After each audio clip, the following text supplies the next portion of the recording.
네, 오늘장 모닝 들어가 보겠습니다. 이제 한 주의 중반을 넘어섰습니다. 목요일장에서는 어떤 전략이 필요할지 오늘은 토마토 투자자문 박준현 운영력과 꼼꼼하게 알아보겠습니다. 안녕하십니까? 네, 안녕하십니까? 네, 어제 그래도 시장이 또 양시장 갔습니다. 예. 전반적으로 뭐 나쁘지 않았던 그런 분위기였었는데 어떻게 보셨어요? 네, 뭐 최근에 이제 글로벌 증시는 러시아 우크라이나 사태에 대한 네, 네. 부분 자체 이슈는 많이 가라앉았고 그런 것 같아요. 연준은 이제 통화 정책 이제 후 영향이 좀 예. 뭐 나오고 있는 쪽이지 않습니까? 네네.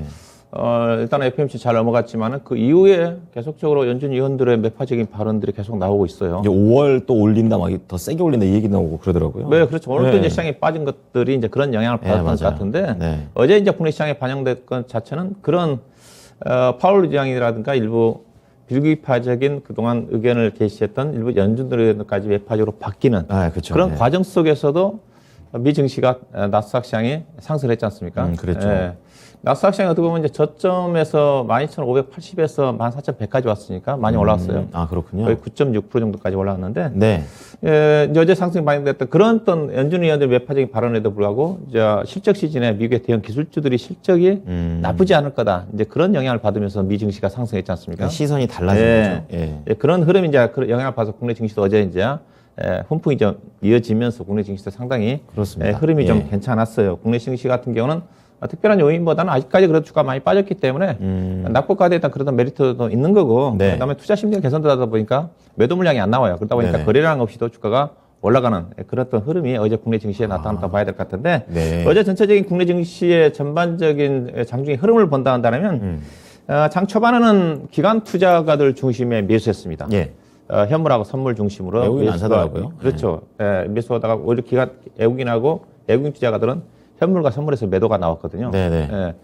그러면서 약간 시장이 주춤거리기도 했었는데 후반 들어서는 외국인 투자가들이 좀 매수에 가담을 했어요. 네, 분위기가 좀 바뀌었죠. 네, 바뀌었습니다. 네. 기관 투자가들은 꾸준하게 매수가 이어졌는데 음. 외국인 투자가들이 오후 한 2시 이후부터 선물이라든가 현물까지 장 막판까지 매수로 전환이 좀 네, 되면서 그러더라고요. 그래도 어제 막판에 그래도 주가가 강세로 마감이 좀 됐다. 결국 어제 시장 흐름 본다 한다면 네. 외국인 투자가들이 가담을 해야지 주가가 올라간다는 거죠. 그죠. 외국인이 중요한 그런 시장입니다. 그런 흐름이 예. 어제 시장에 나타났다 봐야 될 것 같고요. 네. 어제 시장의 코스피 시장으로 본다 한다면 뭐 어제 철강주의 날이었다고 봐야 될 것 같습니다. 그렇죠. 그다음에 맞아요. 이제 금융주들, 네. 은행이라든가 보험주 같은 경우 KB금융주가 한 4% 넘게 올라왔는데 네. 아무래도 이제 미국의 10년만기 국채 수익률이 지금 2.3% 정도까지 급격히 올라가고 있고 연준 맞아요. 위원들의 매파적인 발언이 나오고 있으니까 네. 그런 영향이 은행업종에 영향을 보험업종과 영향을 미쳤다고 봐야 될 거고 그리고 상대적으로 약간 부진했던 것 자체가 조선업종하고 그다음에 의류업종이 상대적 코스피 시장에서는 약간 부진한 흐름이 나타났고요. 이게 악재가 있었던 건 아닌 거죠? 네, 악재가 있었던 건 갔었던 게 아니고요. 있었으니까. 예. 이게 어제 같은 경우 이제 조선업종을 얘기 든다 한다면 네. 일부가 약세했는데 조선업종의 이제 주가가 움직인 모멘텀 자체는 에너지 가격, 네네. 원자재 가격 강세 국면이거든요. 강세 국면에서 약간의 어떤 수혜를 받는다는 것 때문에. 근데 어제 국내 시장의 반영 자체는 네. 에너지 가격들이 약세를 보였지 않습니까? 그렇죠. 오늘도 다시 올라갔어요. 그래서 오늘 올라갔으니까 네. 그래서 내가 오늘 시장을 얘기하고 싶은 것 자체는 일희일비하지 말아라. 아하. 오늘 원자재 가격 올라간다 그래가지고 원자재 관련 종목 따라가지 말아라. 정신이 없어요. 그것 때문에. 그런 쪽에 대응을 예. 하셔야 됩니다. 오늘 만약 원자재 가격 올라가면서 상대적으로 또 원자재 관련 피해주들이 네. 주가 내려온다 한다면 오늘 또 그렇죠. 저점 매수해야 되는 게 아닌가. 아하. 그렇다 전략이죠, 어떻게 본다. 그렇군요. 그런 쪽으로 좀 보셔야 될 것 같고요. 예. 의류업종 같은 경우도 일부 종목들은 약세지만 또 일부 종목들은 또 강세예요. 시장 네. 자체가 차별합니다. 의류업종 약세지만 JS 코퍼레이션 같은 경우 제가 이 시간에 추천해 준 건 네. 거의 신고가거든요. 미국에서도 의류 움직임이 좋더라고요. 나이키나 뭐 TJX나 좋더라고요. 분위기. 실적도 그렇고. 전체적으로 앞서 이제 조선주도 제가 약세를 보였다고 그랬지만 올라간 종목들도 있습니다. 그렇죠. 이게 차별화예요, 차별화. 잘 골라야겠네요. 그렇죠. 상대적인 약세다. 코스피 시장의 특징. 예. 코스닥 시장 같은 경우는 뭐 2차 전지 관련 종목들이 최근에 뭐 테슬라 주가가 지금 1,000달러까지 올라왔으니까 그죠. 그 영향을 좀 받으면서도 원재료는 니켈 가격이 또 많이 떨어지지 않습니까? 근데 반대로 또 간밤에 니켈 가격은 또 상한가 급등이 나왔어요. 그래서 오늘 약간 그래서 테슬라 주가가 간밤에 급등했다가 거의 떨어졌죠, 조합 또. 정도까지 밀렸지 않습니까? 예, 맞아요. 예. 이런 것들이 상당히 원자재 가격 따라가지고 일희일비하지 말아라. 이런 말씀 좀 드리고 싶은데 어제 이제 그런 흐름이 좀 나타났고요. 그렇군요. 게임이라든가 IT 소재 관련 종목들이 일부 상승했고 그다음에 바이오라든가 화장품 관련 종목들이 일부 약세를 좀 보였다. 이제 그렇게 좀 요약해 볼 수가 있을 것 같고요. 네. 어제 이제 업종 중에서 가장 투드러진 특징 자체가 철강 업종이어서 그랬죠. 철강 업종 앞으로도 계속 저는 관심이라고 좀 보고 있는 쪽인데 한번 좀 그러세요? 체크 좀 해봐야 될 것 같은데요. 네. 어제 철강 업종을 보시게 되게 되면 주요 상승률 상을 보이는 포스코 홀딩스가 4.6% 올라갔고 현대제철이 장중에 한 8% 넘게 올랐다가 6.7%. 네. 동국제약 같은 경우는 장중에 무려 10% 넘게 올랐었어요. 셌네요. 이 앞전에 제가 화요일날 추천해드렸던 종목이죠. 그렇습니다. 종가는 많이 밀려서 끝났는데 예. 대한제약 같은 경우도 한 10% 올랐었는데 7.2%가 아니라 3% 정도 밀렸습니다. 잘못됐고 그다음 세아베스틸 4.5%, 그다음에 세아제강치주 7.8%, 세아제강 시간도 언급해드렸던 종목인데 5% 정도. 그렇죠. 그다음에 포스코 강판이 제일 세네요. 17% 정도 예, 올랐는데 그러네요. 여기에 포시되지 않는 중소형 철강주 중에서 어제 네. 상한가 들어간 종목이 한 3종목이 나왔습니다. 예, 예. 동국철강이라든가 금강철강이라든가 하이스틸이라든가 관련 종목 3종목이 상한가 나왔어요. 어제 중소형이 강했네요. 그렇죠. 어제 예. 상한가 종목이 한 5종목 정도 됐는데 안랩도 예. 상한가 들어갔고 일부 이제 정치 테마 관련 종목들 움직임이 아, 그것도 됐었는데 있었고. 철강주 중에 중소형 철강주들이 상한가 나왔고 문배철강이라든가 삼연철강이나 동양에스테까지 철강주들이 강세를 좀 보였는데 네. 일단은 철강주의 주가 상승 부분 자체는 여러 가지 이유가 있습니다. 여러 가지 재료가. 특히 어제 이제 주가 상승 모멘텀 자체는 유럽의 최대 철강 네. 회사인 아조브스탈인가요? 공격당했죠. 그렇죠. 예, 러시아 공격으로 인해 생산 찬력 우려가 있었고, 그다음에 러시아의 최대 철강 회사가 세베리스타라는 회사가 있거든요. 제재받지 않습니까? 네, 그 회사 예. 제재를 받으면서 디폴트 위기에 빠진 위기에 있다. 그런 그렇죠. 부분도 있었고요.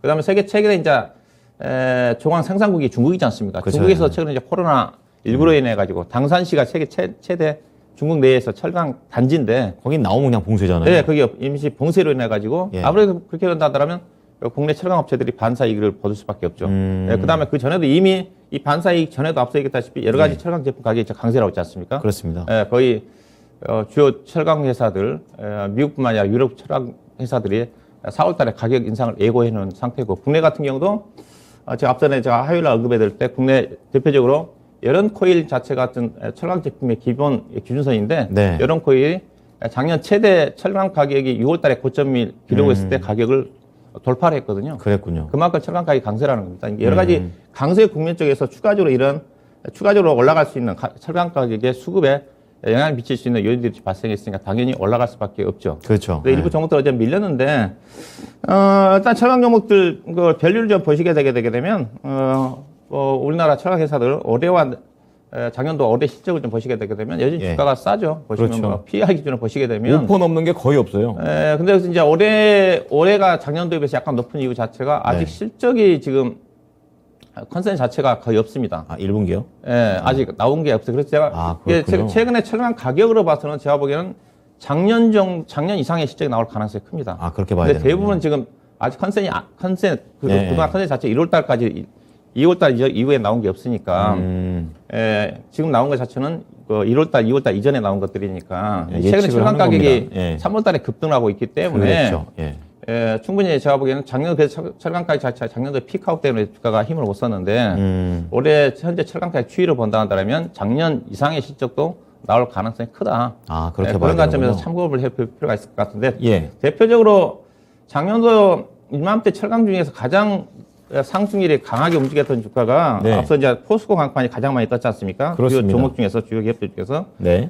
포스코 강판이 작년도에 가장 먼저 시작을 했던 철강주 종목이기도 합니다. 차트를 보시게 되게 되면 이번에도 그런 거 똑같네요, 그러면. 포스코 강판이 작년도에 2월 달에 주가 자체가 2만 원대였거든요. 예. 그 다음에 이제 이 시점 차트를 보시게 되면 4월 22일 날 주가가 급등이 나왔지 않습니까? 예, 그랬네요. 이때 어떤 시점이면 포스코 강판이 가장 먼저 실적을 발표했습니다. 1분기 실적. 4월 22일이니까. 자신 있었나 봅니다. 예, 그러면서 상한가가 나오면서 3만 원부터 8만, 두 달 만에 8만 8천 원까지 거의 200%가 떴거든요. 굉장히 가파르게. 예, 그렇죠. 예, 올라갔어요. 예, 그리고 그 시점에서 이제 뭐 동국제강이라든가 대한제강이라 종목, 이게 동국제강이 8만 원대에서 2만 8천 원까지 올랐거든요. 예. 제가 동국제강 기억나는데 3월 5일 날 제가 1,500원을 추천한 주식입니다. 그랬군요. 그다음에 대한제강이 12,000원대 주식이 이제 3만 원까지 갔던 거고. 이게 이 시점에서 거의 3월 더블입니다. 달부터 이게 철강기업 원래 3월 달에 예. 중국에 영향을 많이 받다 보니까 중국의 경기 투자 관련해 가지고 네, 영향을 네. 받다 보니까 움직임이 전개되는데 올해도 현재 철강 가격 흐름으로 봐서는 작년도와 비슷하게 가격이 좀 움직임이 전개돼요. 중국도 계속 투자한다고 그러던데요, 보니까. 네, 그렇죠. 그래서 예. 아직은 실적 자체 컨센이 만약에 나와가지고 상향 조정되면 주가는 올라가는데 아직 조정되지 않는 시점이기 때문에 네. 어제 일부 종목들이 고점에서 밀렸지만은 철강주는 여전히 긍정적인 관점에서 좋게 봐야 되는군요. 접근할 필요가 있지 않겠나. 그래서 제가 네. 경기 관련 종목 중에서 현재 철강업종의 모멘텀이 실적이 가장 괜찮다. 가장 좋다. 그 소재, 철강이 소재지 않습니까? 예. 소재가 화학과 철강인데 화학보다는 철강이 유리할 거고. 그다음에 철강이 안 들어가는 데가 없어요. 네, 그렇죠. 예. 그런 관점에서 어제 일부 종목들이 고점에서 밀린 종목도 있지만은 조정권에서 여전히 긍정적인 관점의 철강 업종은 지켜볼 필요가 있지 않겠는가. 자, 그렇게 좀 말씀 좀 드리고요. 기타 네. 어제 이제 다른 종목 특징 종목을 좀 보시게 되게 되면 어제 이제 시가총액 상위 종목 중에서는 SK 바이오사이언스가 어제 좀 많이 올랐어요. 그랬죠. 뭐 최근에 이제 백신 이슈와 관련해 가지고 예. 자체적으로 백신 임상 3상 부스터사 신청했다고 어제 그렇죠. 주가가 올라간 이유 자체는 청소년들한테도 노바백스 회사가 5에서 5살에서 11살? 그렇죠. 예. 노바백스 백신을 갖다가 라이센스 받다가 이게 생산하지 않습니까? 그렇죠. 그 생산 백신에 대해서 청소년까지 학대 접촉할 수 있도록 학대 신청을 식약청이 했다. 그런 재료까지 반영돼서 올라가는 매출이 늘겠네요. 네, 그렇죠. 예. 근데 주가 자체가 지금 많이 떨어지지 않습니까? 지금 예. 지금 이 회사 주가가 더 가야 돼요. 36만 원대에서 15만 원인데 주가 싼 것 같습니다. 바이오 종목들. 예. 실적이 따라주거든요. PR 내년도 실적 기준에서 PR 14배밖에 안 되는 수준이기 때문에 네. 바이오 종목들은 굉장히 좋아하지는 않지만 맞아요. 많이 빠졌기 때문에 실적이 좀 받쳐주면 종목은, 볼만하다. 18만 원 정도까지 상승 여력은 있지 않겠는가. 아하. 그렇게 좀 말씀 좀 드리고 싶고. 예. 그 다음에 뭐 주가가 요즘 이제 변동성이 크니까 이제 방어적인 종목들을 선호하시는 분들한테는 CJ 제일제당을 좀 볼 필요가 있지 않겠나 봐야 되거든요. 왜 그렇습니까? 어제 주가가 좀 올랐어요. 예. 3.5% 정도 올랐는데, 예. 진짜 실적이 최근에 이제 1분기 실적 전망치가 나왔는데 가이던스가 3,800억 정도 될 겁니다. 4,000억 정도 나올 거라 전망인데 일반적으로 현재 지금 음식료 업종이 곡물 가격이 급등하고 있고 환율도 올라가다 보니까 실적이 안 좋을 거라 보고 있거든요. 왜냐면 네. 음식료 업종은 곡물 가격과 환율 상승 국면 쪽에서 절대로 피해 주거든요. 예. 근데 그럼에도 불구하고 가공식품 쪽에 대한 비중이 좀 늘어나면서 실적이 안정적이고. 여기 만두하죠? 네, 그다음에 회사가 네. 바이오 부분이 있는데 바이오가 그 라이신하고 아미노산이 포함이 되어 있거든요. 네. 이 부분 자체가 평가가 괜찮으면서 견조한 실적이 나올 거다. 음식점적인 주가 목가짐 자체가 대장주인 CJ 제일당이 못 가기 때문입니다. 그랬군요. PR이 지금 8배, 9배밖에 안 되거든요. 네, 싸네요. 대장주가 음식점적은 방어적이기 때문에 13배 정도, 12배, 13배 정도는 최소한 가야 되거든요. 그 정도. 그래야 다른 것들이 따라오는데 이 종목이 못 가다 보니까 다른 게 못 가는데 결국은 CJ 제일제당이 가야지 다른 음식료 업종이 갈 수가 있기 때문에 예. CJ 제일제당은 그래도 안정적 방어적으로 접근하시는 분들은 긍정적으로 볼 필요가 있지 않겠는가. 그렇게 좀 말씀 좀 드리고요. 그 다음에 특이하네요. 제가 건설 중에서는 중소형 건설주를 예. 얘기를 하고 있지 않습니까? 그렇습니다. 그 중에서 어제 계룡건설이 상당히 상승률이 거의 신고가 근처까지 올라오고 있는 주식인데 계룡건설 좀 보시게 되게 되면 좀 더 이제 중소형 쪽이면 국내 쪽에 이런 부동산이라든지 이쪽을 좀 보는 거죠? 네, 그렇죠. 예. 차트를 보시게 되면 거의 신고가지 않습니까? 그렇죠. 이 종목 이제 중소형 건설 중에서 실적 성장이 가장 두드러진 회사라고 제가 얘기하고 있는 쪽인데, 네. 그렇죠. 이 회사가 충남 지역을 기반으로 하고 있는 건설 회사거든요. 예. 역대 한 도급 순위로 18위권 정도 되는데, 네. 이제 수도권에서도 사업을 하고 있지만 충남 지역 쪽에 많이 기반을 두고 있는 쪽인데, 이 회사가 작년도 실적이 뭐 대폭 영업이 한 2천억이 넘었으니까 PR 기준으로 주당 EPS가 좀 17,000원이니까 지금 네. PR이 지금 주가 올랐지만 3배 미만입니다. 싸네요. 네, 엄청 싸죠. 예. 재무내도 탄탄한 회사고 최근에 이게 수주가 중요한데 수주가 지금 최근에 늘어나면서 한 9조 원 정도 된다고 하더라고요. 9조 원인데 회사 매출액이 작년도 2조 5천억이니까 거의 4년치 가까운 수주 잔고를 깔고 있기 때문에 앞으로도 2, 3년 정도는 실적 성장이 가능하다. 네, 먹고 사는 문제가 많이, 없습니다. 그렇죠. 많이 올라왔기 때문에 계룡건설뿐만 아니라 다 중소형 건설주도 싼 주식들이 많거든요. 그런 근데 수급 여건이 관점에서. 제가 안 좋기 때문에 제가 예. 현대건설이라든가 GS건설 대형주보다는 중소형 건설 이런 실적 성장주들을 여전히 관심권에 놓고 지켜볼 필요가 있지 않겠는가. 물릴 때 담아야겠네요. 예, 그게 좀 봐야 될 것 같고요. 예. 그 다음에 동아기업 주가가 이제 2차전지 관련 종목 중에서 에코프로 BM과 더불어서 주가 상승률이 상당히 컸는데 예. 이 종목이 차트를 보시다시피 주가가 많이 떨어진 부분도 있습니다. 그렇죠. 근데 이 종목이 이제 어제 올라간 이유가 2차전지보다는 회사가 본래 주업 자체는 MDF 합판 쪽이거든요. 합판이요? 건자재 쪽입니다. 건자재. 합판 쪽이다. 국내 사업보다는 회사가 베트남에 진출해 있습니다. 그렇군요. 거기에서 이익을 많이 나는데 베트남 시장 점유율 50%가 넘거든요. 거의 MDF 독점입니다. 합판 자체가 인테리어 쪽에 많이 필요한데 아. 이 부분이 이제 실적이 상당히 좋으면서 네. 전해질 자체는 지금 판가가 떨어지면서 실적이 안 좋습니다.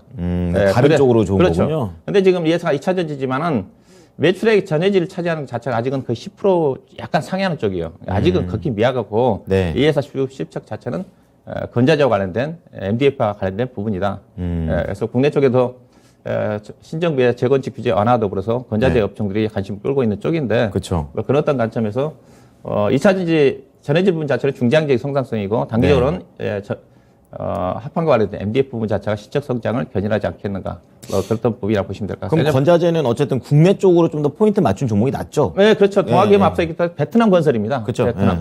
국내에서 물론 사업을 하고 있지만은 국내 쪽에서는 MDF 제품을 생산하는 회사가 이제 SUN, CNL로 바뀌었죠. 선창산업.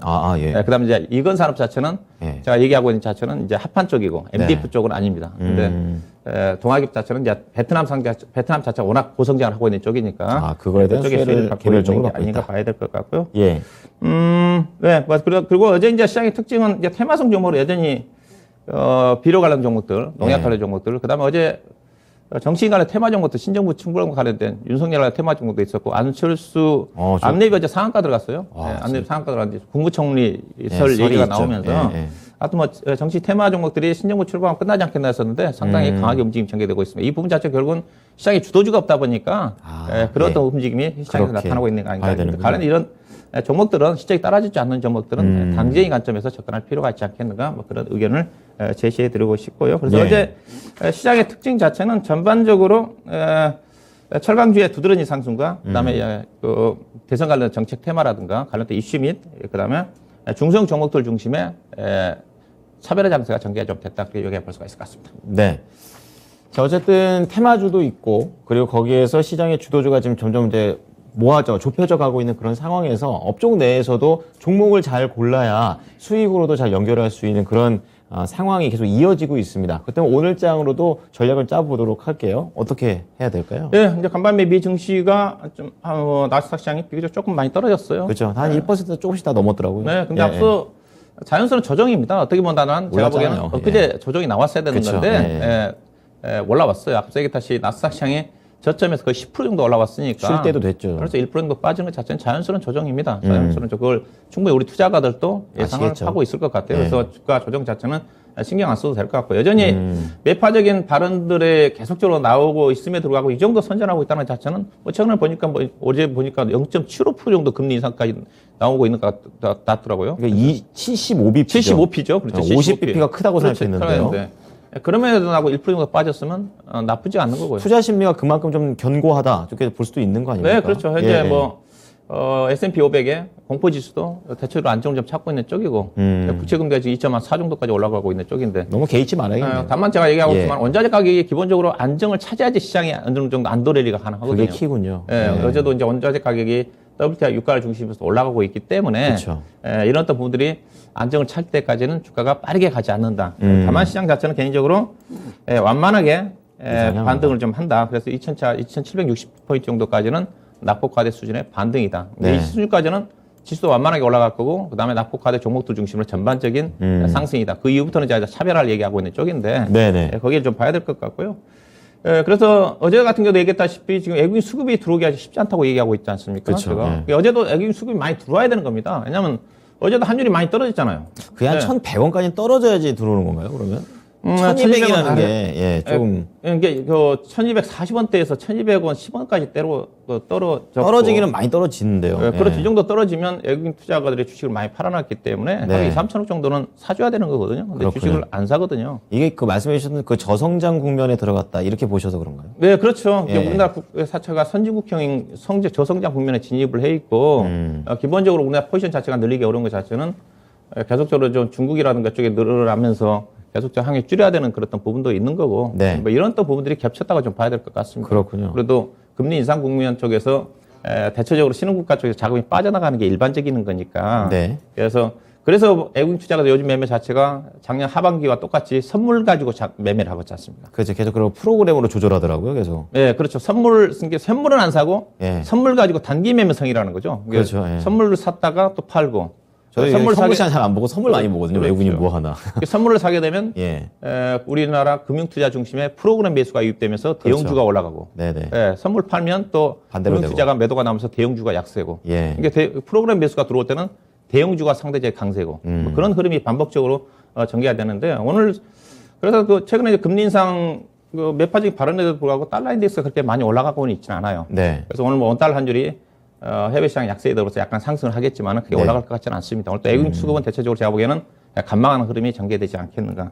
그렇게 본다면 기관 투자가들은 적극적으로 주식을 안 사는 거니까 개인들 중심의 종목 장세, 종목별 흐름 자체, 지수는 약세 국면 쪽에서 오늘 지수는 개인적으로 뭐 코스피 지수 기준 한 10포인트, 15포인트 정도 하락할 수는 있겠지만 대체적으로 약세 국면 쪽에서 마이너스 10포인트 정도라든가 그런 흐름 쪽에서 이런 국면 쪽에서 결국은 수익 내기 위해서는 종목별 대응밖에 없죠. 그렇죠. 대형주 같은 경우는 외국인이라든 기관 투자가들이 참여해야 되는데 네. 그래서 계속적으로 그런 어떤 반복적인 거라고 봐야 될 것 같고 그다음에 이제 저는 이제 3월 중하순부터 이제 중소형 종목들 강세를 보인 이유 자체가 예.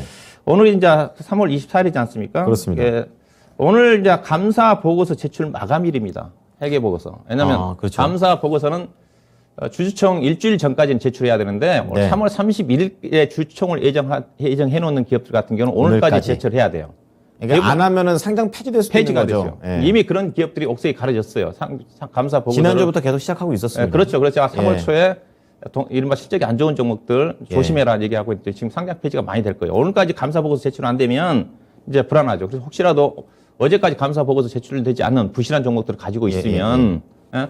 경계를 해야 되겠죠. 그러니까 일단. 내가 갖고 있는 종목이 어떻게 지금 감사 보고서가 나왔는지 체크해 보셔야 될 시기라는 거죠. 그렇죠. 예. 네. 전자공시 시스템에 들어가서 감사 보고 제출해 네, 답변 있는지. 가셔서요. 예. 그래서 이제 오늘 지나면 옥석이 가려지죠. 그렇죠. 이른바 부실주도 부실주 중에서 감사 보고서 제출되면 안도하면서 내일부터 주가가 급등이 나오는 종목들이 나오거든요. 그러니까 지금 지금 대응할 수 있는 마지막 날이 오늘이라는 말도 되는 거죠. 그렇죠. 혹시 전자공시 시스템에 들어가서 내 종목이 안전한 주식은 괜찮아요. 대형주 같은. 그렇지만 부실한 종목들 코스닥 기업들라든가 그렇죠. 네. 적자나고 부채비율이 높다든가 그런 레벨 스타일이 기업들은 다르니까 다들. 아직까지 감사 보고 제출되지 않았다. 그러면 일단 팔아놓고 봐야죠. 그렇죠. 안전하게. 네, 그렇죠. 근데 그래서 내일부터는 그 옥석이 가려진다. 그래서 그렇죠. 항상 3월 중하순부터는 종목들이 불확실 해소가 좀 되면서 개별성 종목들이 투기적인 종목들이 많이 나타납니다. 그러면서 종목들이 활발하게 움직이는 장세가 펼쳐진다. 그렇게 좀 보셔야 될 것 항상 같고 그래서 그렇군요. 오늘 이제 그런 것도 체크하셔야 될 것 같고 예.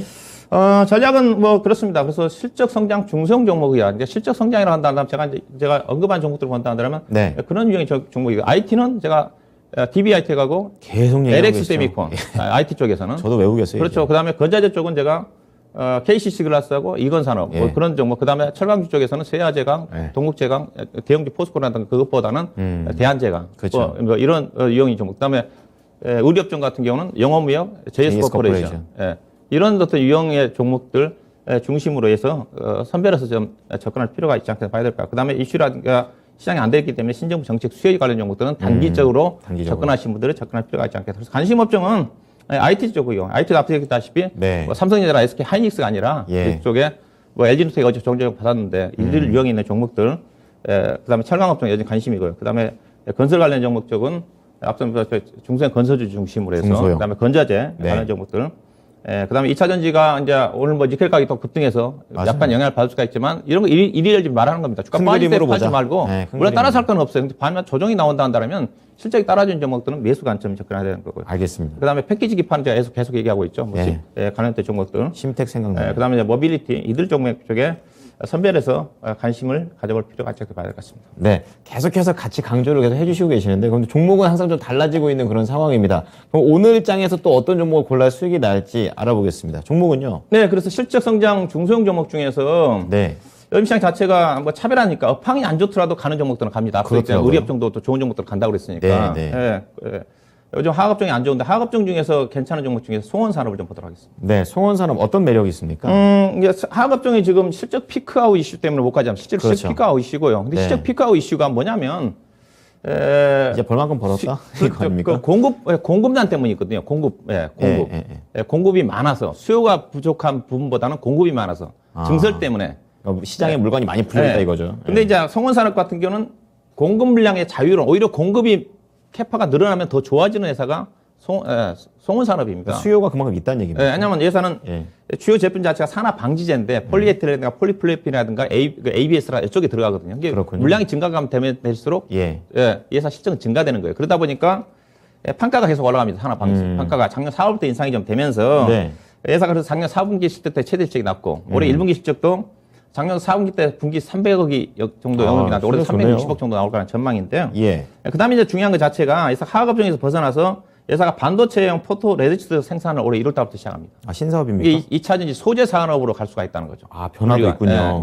그동안 화학 산업에서 트렌디합니다. 예사 실적을 좀 보시게 되게 되면 그래서 네. 예사가 이제 반도체 부분 자체가 반영이 되면서 향후 2, 3년 정도 실적 성장이 전개될 거라는 전망인데 반도체 소재 기업으로도 평가를 받을 수가 있다는 거죠. 그렇군요. 근데 예사 실적 자체가 이게 이런 것들 실적 성장이라는 거죠. 2020년도 영업이 680억, 작년도에 1,000억, 올해 1,493억. 아, 팍팍 늡니다. 이런 실적 꾸준한 성장하는 종목들. 올해 예상된 주당 EPS가 4,500원이지 않습니까? 네. PR 4,600입니다. 여기에 다 있다시피 반도체 소재 산업과 관련된 진출이 된다면 소재 산업으로 밸류를 나중에 중요하게 평가를 한다면 주가가 상당히 갈 수 있는 올라갈 수 어떤 있다. 그 부분이라 그렇게 보시면 볼 것 같고요. 차트 보면서 가격 부탁드리겠습니다. 근데 주가가 어제 올랐기 때문에 네. 전략을 잘 들으셔야 될 것 같고요. 예. 시장 자체가 따라서는 안 되는 거니까. 그쵸. 예. 타이밍이 굉장히 또 네, 중요합니다. 어제 올랐기 때문에 오늘 제가 보기엔 2만 한 5, 600원 정도 내려옵니다. 그 네. 가격대 조정권에서 접근을 좀 하시면 될 것 같고요. 일단 목표 주가는 짧게 직전 고점 수준인 네. 직전 고점 수준인 2만 4천 정도를 좀 보시고요. 나중에 이제 수정 전략 제대로 할 건데 손절 가격 18,800원을 보시면 될 것 같습니다. 네, 알겠습니다. 송원산업 잘 참고하겠습니다. 고맙습니다. 네, 고맙습니다. 네, 지금까지 토마토 투자자문 박준현 운용역과 함께한 오늘장 모닝이었습니다.